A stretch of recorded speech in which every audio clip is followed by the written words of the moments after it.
see all these hearts, armors, and foods Link has? What if none of it mattered? What if I needed none of this and simply beat the game without ever using the protection these things offer? Well, that's exactly what I'll do. But first, the challenge needs rules. For the basics, if I take any damage, I have to load a previous save and try again. Also, no damage redirects like the Mystic Armor, and no glitches, because those are for losers. Better yet, I have to complete 3 objectives before I can end the challenge. First, I must get the Earthquake Manual from the Yiga clan, meaning I have to go around the map fighting them and fend off waves of them to get the manual itself. Second, I have to get all the Dragon Tears and the Master Sword, meaning I have to do enough shrines and explore to build 2 stamina wheels. And third, I have to beat all 5 dungeons and their respective bosses. Until those 3 conditions are met, there's no fighting Ganondorf, and therefore no end to the challenge. This is all streamed live on this very channel, so you should pop in next time. Without further ado, here's how I did it. So immediately, all my health was taken from me for the first and last time. I woke up with my fancy new prosthetic and broke out of my cage, diving into the real world and facing all its dangers head on. Went to the Temple of Time and met my first real enemy, a simple construct holding a weak sword and shield.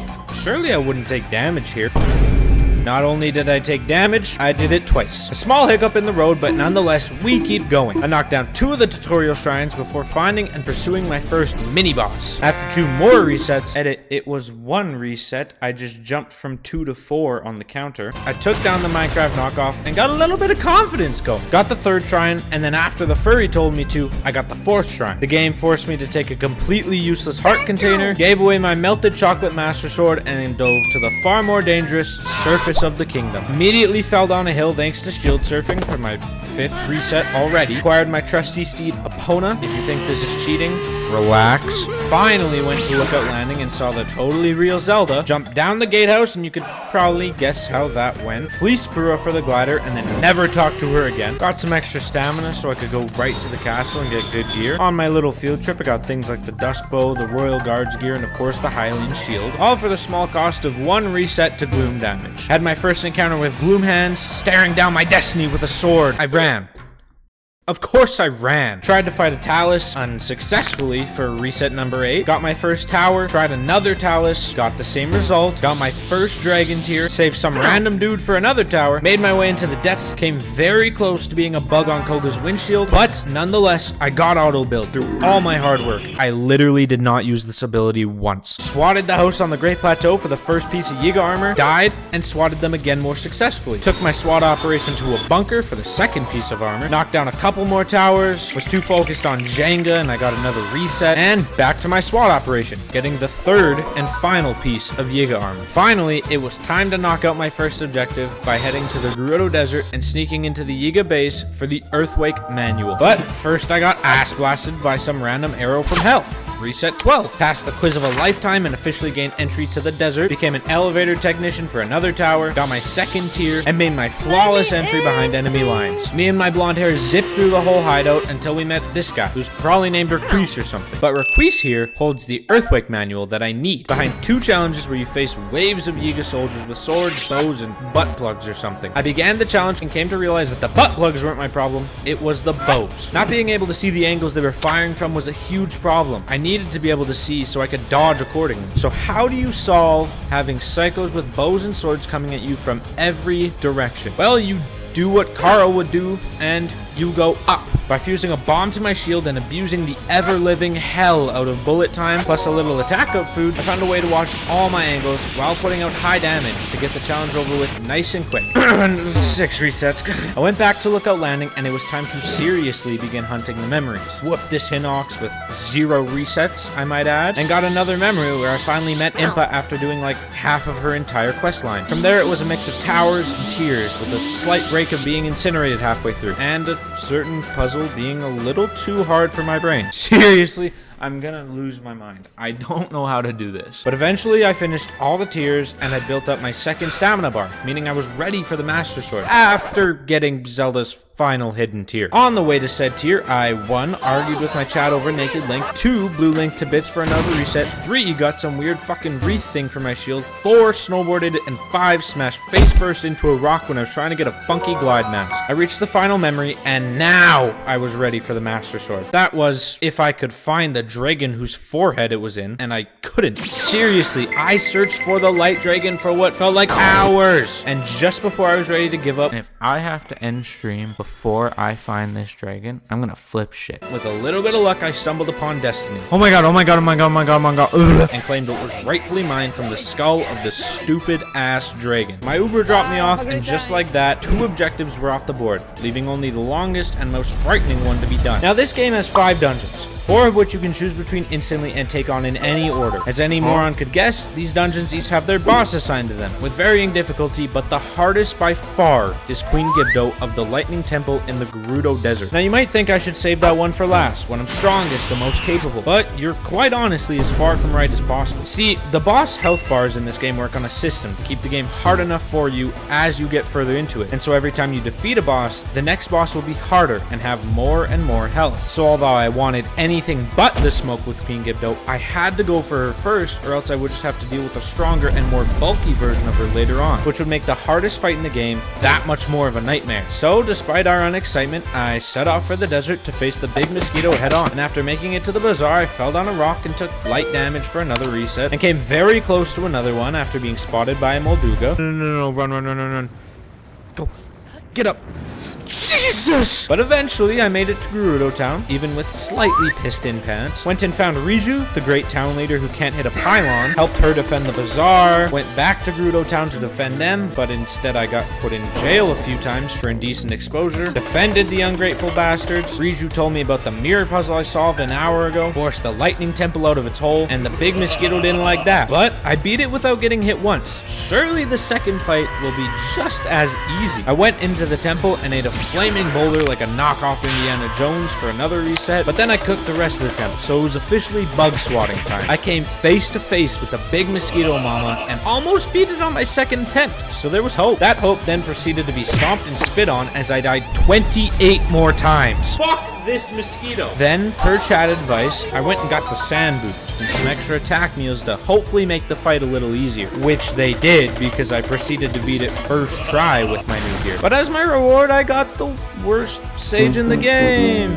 Yay! After my emotional trauma, it was time to move on, so I stole Riju's plushie and, as per chat decision again, made my way to Zora's domain. Just kidding. They forced me to do this whole side quest to get the stealth mask, and for that I had to go back to the castle, and then they let me go to Zora's domain. Thanks, Aiden. With my newly acquired drip, I met Sidon's wife and got the Zora armor from her. Then I met Sidon, skinned his father for a scale, and turned the reservoir into a toilet bowl. After that, I fought the fecal matter worm with Sidon, and finally, he was ready to help me. Went down the toilet bowl and proceeded to destroy the Zora waterworks, took a grossly brown waterfall up to the water temple, and sped through the temple for the sake of tap water. Muktarok came out of his fecal blob and quite literally shit on me 3 times before I killed him. Thank God for Choo Choo Jelly. Now, with the 2 worst sages in hand, it was time to go to Eldin to help their obscene drug problem. Upon my arrival, I came to the realization that everyone was high as a kite before meeting their dealer, who might be the nerdiest looking person I've ever seen. So I fought him, and I kicked his ass. He totally didn't make me reset once. Princess Zelda tried to trap me with him, so I threw him into the rocks as a projectile, used my state-of-the-art engineered plane to climb the volcano. Are you shitting? Okay, well, it was never destined for success. Fought the pre-boss that's cooler than the entire water temple, and arrived at the fire temple, or as a normal person would say it, hell. The temple went smooth other than a slight hint of fall damage and suicide bombing. Opened the simply padlocked door to the boss. Did I actually have to suicide bomb for that? Beat the living hell out of Marbled Goma without resetting once. Got access to the most annoying sage in the game. From there, the town was angry at the plug, so I left that on him. It was time for Hebra. I got my final tower and officially completed my map. I took damage in a basic tutorial shrine for another reset, but I finally arrived in the eerie Rito village where the actual scariest thing was the jacket I bought that drained me to my very last rupee. Stumbled upon Tulin being a rebellious teen and yelling slurs at his parents. He ran away, so I went spelunking after him and shot a deformed yellow pigeon that stole his bow. Shortly after, I got hit by a red bokoblin for a sour reset number 61. Talked to the emo bird and finally got access to the single most useful sage in the entire game. And started a long wind temple climb where I would reset twice halfway up, but I'll just say it went smooth. Got to enjoy the coolest dive moment in the entire game. Once again, incinerated for another reset. Wind temple was easy, you know, because it was supposed to be the first dungeon. And Colgera was also easy, but infinitely cooler thanks to the Nintendo music gods.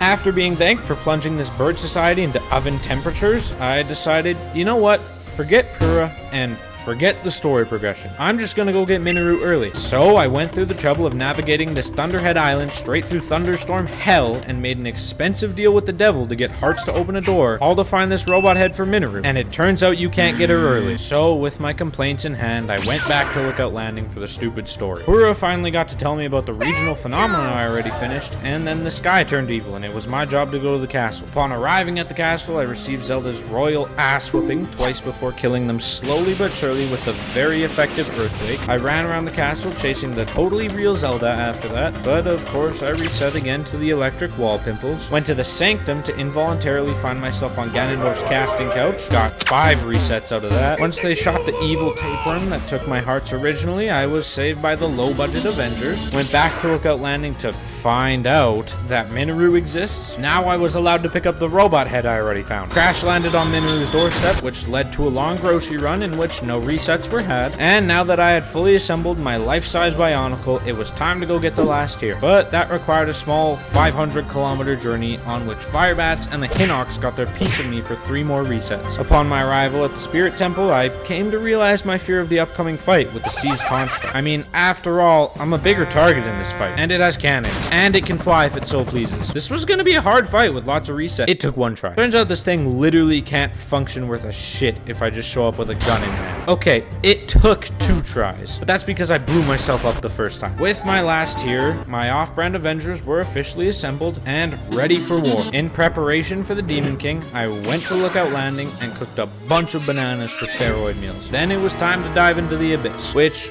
would have been cinematic if I didn't get decimated by the Lionel as I realized my lack of preparation. A quick shopping run for arrows, and I was back to my field trip. Instantly, Minoru stopped me in the wrong spot for a gloom damage reset, but the Lionel went down easy and gave me the strongest fuse in the game to stick to my Master Sword, and I saved that in my back pocket for the Demon King himself. Continued my problematic and scary descent almost perfectly, but I took gloom damage while clearing the way for reset number 80, the last reset before my arrival at the Demon King's doorstep. I picked up Zelda's Forgotten Torch from where it all began and dove down to face the Demon King's army once and for all. With my budget Avengers around me and very little confidence in my bones, it was time to end the run, but apparently not that fast. We did not get very far this night. Holy hell. It turns out you can't save after beating the Demon King's army. So every time I took damage, I had to reload my save and fight 4 waves of creatures Ganondorf sends out, then the entire Demon King fight with 3 phases growing in difficulty, and then the Demon Dragon fight, all without being hit once or I was sent back to the beginning. So after a long night of 9 painful resets and only making it as far as Ganondorf's 2nd phase, we called it a night and ended stream with low spirits and low hopes. But the next day was not the same. Thanks to my chat, which is second to none, we got slightly excited before the fight with a little music. Ra's here! Then it was time to face our roadblock, and with the sensational hype we had built, we made it all the way through the army and the Demon King into the Demon Dragon fight after only a few more attempts. If you don't know, this fight is purely for cinema. It's so incredibly hard to take damage in this fight that I was surely safe from any danger. No fucking way! That's right. I took damage in the one fight in this game where you're not supposed to take damage. My spirits were low. Like, I wanted to quit level of low. And I nearly did. I almost ended the stream and tried again another night. But with a bit of intervention from the fated Aiden Ferguson, my mojo came back, and on the very next attempt, we made it back to the Demon Dragon fight. And this time, we weren't gonna mess it up. Seriously, nothing felt better than stabbing this stupid dragon in its forehead after 97 resets and 26 hours. As I caught Zelda for the final time, I finally felt the reward for my suffering through this whole challenge, and it was so very worth it. I would like to thank everyone who tuned into the streams I held for this entire challenge, but specifically Aiden, Brooklyn, and Raw, who consistently were there to watch when nobody else was. You guys were the life and personality of this challenge and made it so much more fun. Courage need not be remembered, for it is never forgotten. Yeah, choose white out. Ultra, so he quits my nines. Going to catch his head off. His neck just like a wiggle brick. Look, 1 free ounce on max reef up in a bounty mix.